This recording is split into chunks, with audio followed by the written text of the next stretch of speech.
I wish I could stop that guy. I wish that guy died, but talkers get all the money.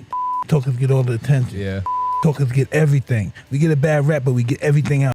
Mike Tyson just pulled off something jaw-dropping against Jake Paul that's shaking up the boxing world. From the moment Jake Paul strutted into the ring, full of cocky confidence, it seemed like he was going to easily handle Tyson. Everyone wondered why Tyson wasn't responding to Jake's taunts. But Tyson isn't one to rush into a fight with words. He's the master of waiting for the perfect moment, whether it's delivering a knockout blow in the ring or setting a YouTuber straight outside of it. It's clear that Tyson's move was meticulously planned for months. Now, Jake Paul is left looking like someone who just had their lunch money stolen, teary-eyed and dramatic. For a split second, it seemed like Jake might actually be upset, but let's face it, those tears aren't fooling anyone. Tyson's calculated response has shown that he's not just a fighter, he's a strategist who knows exactly how to make his impact felt. Jake Paul looks like a kid who suddenly realized he's in way over his head. He might have that innocent puppy dog look, but don't be fooled, he knows exactly what he's doing. You heard it right, mother. I'm fighting Mike Tyson. He's the same guy who once said Jake's been playing the game for 4 years, strutting around like he owns the place, without respect for anyone who's been doing this longer than he's been alive. Always the loud, cocky type who thinks he can out-talk, outsmart, and outbox everyone. Jake now finds himself on the other side of the spotlight. With the tables turned, he's resorting to tears, but we're not buying it. We've seen this act before, and it's getting old. Is this whole Jake Paul saga starting to feel a bit much?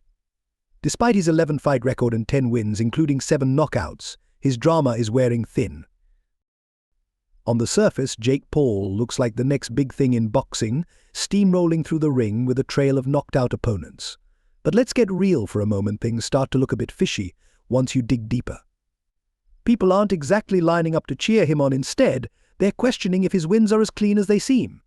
7 TKOs in a row feel more like a scripted movie than real life. It's almost too perfect. This perfection has the boxing world whispering about whether his victories are influenced more by behind-the-scenes maneuvers than his actual performance in the ring.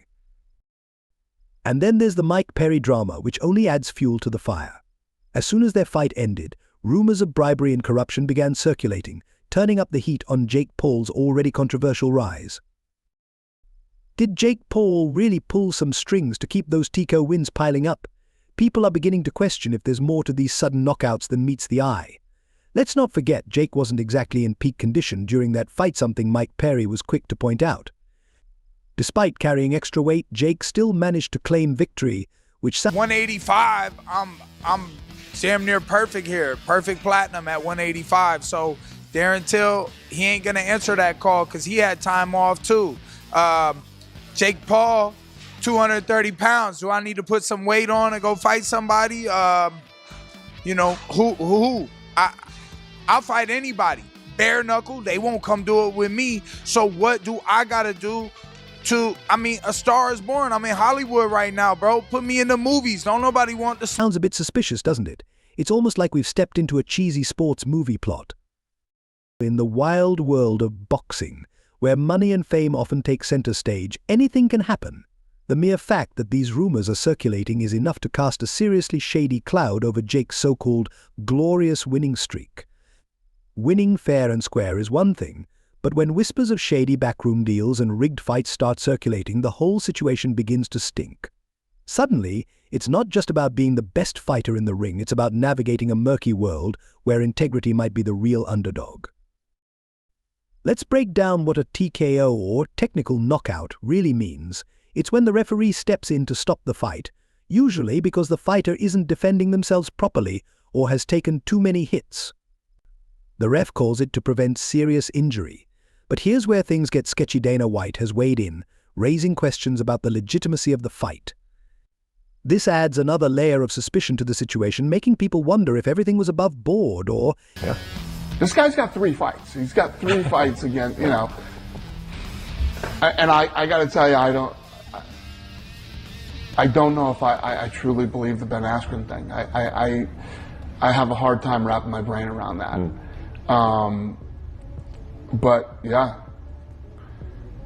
It's interesting. Yeah. It's going to see how long it takes before this kid's 15 minutes is up. If there's more to the story behind these knockouts.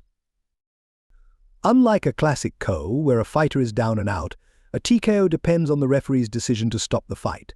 With Jake Paul's matches, there's growing concern that these refs might be calling it a bit too early.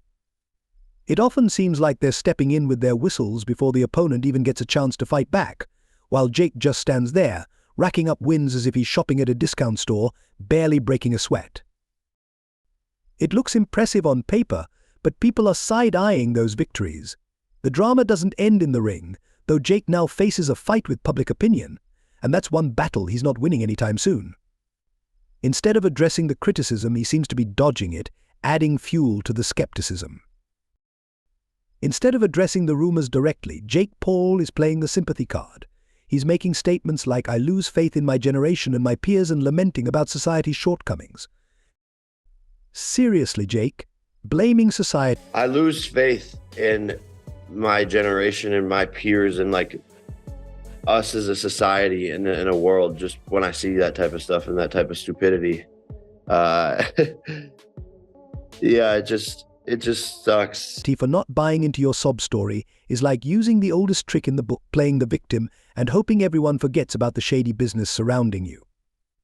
It feels like he's trying to distract us with his woe is me routine while we're all still scrutinizing the situation. And of course, Jake can't stop there. He keeps feeding into the drama instead of dealing with the real issues head on. Jake Paul keeps piling on with lines like, "It sucks that I work so hard for this, and I sacrifice everything every single day." He talks about his 15-person team working around the clock. Sure, Jake, we get it. You're grinding and putting in the hours. But here's the thing, all that hard work doesn't magically erase the fact that something smells fishy with these costs landing in your lap. It doesn't change the reality that your opponents aren't getting laid out cold while the refs seem to be handing you wins like freebies.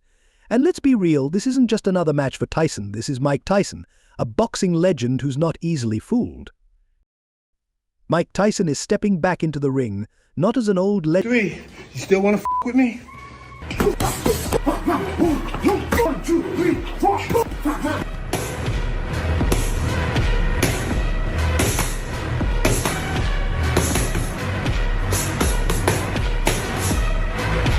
August, I'm back, baby. Get it.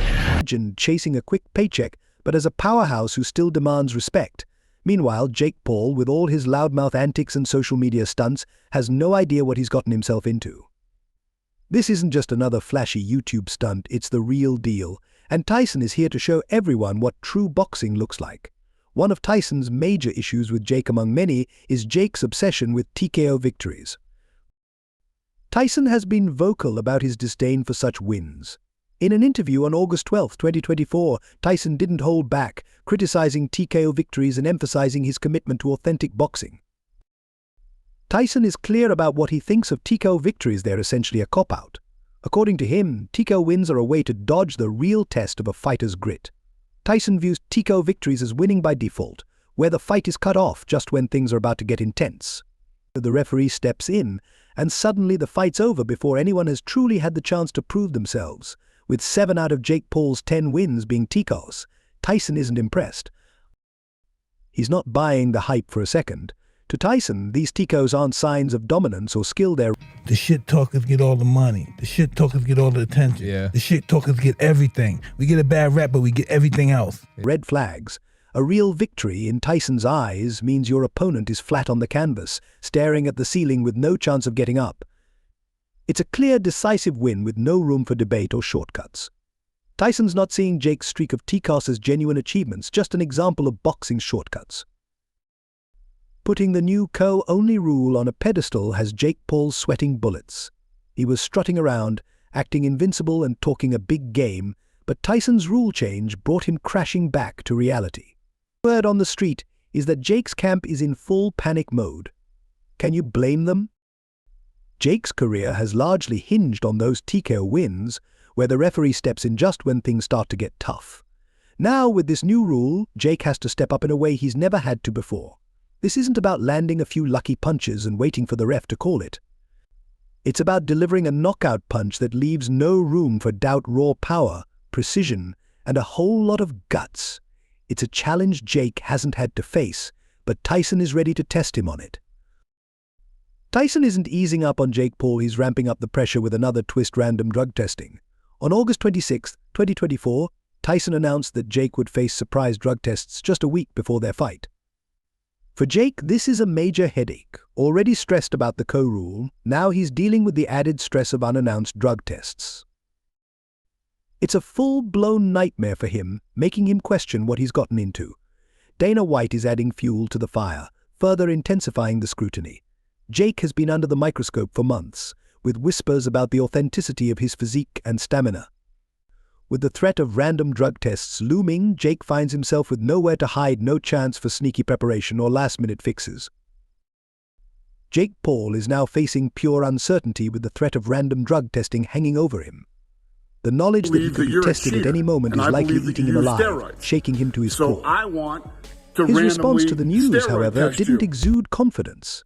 Tyson isn't just creating drama, he's been watching closely, and Jake isn't the chiseled fighter he was a couple of years ago. These days, Jake seems more focused on partying and being seen with his security guards than on serious training. His physique has softened, and his stamina is lacking. Fans are starting to notice that Jake isn't the unstoppable force he once claimed to be. Tyson sees it, we see it, and deep down, Jake probably knows it too.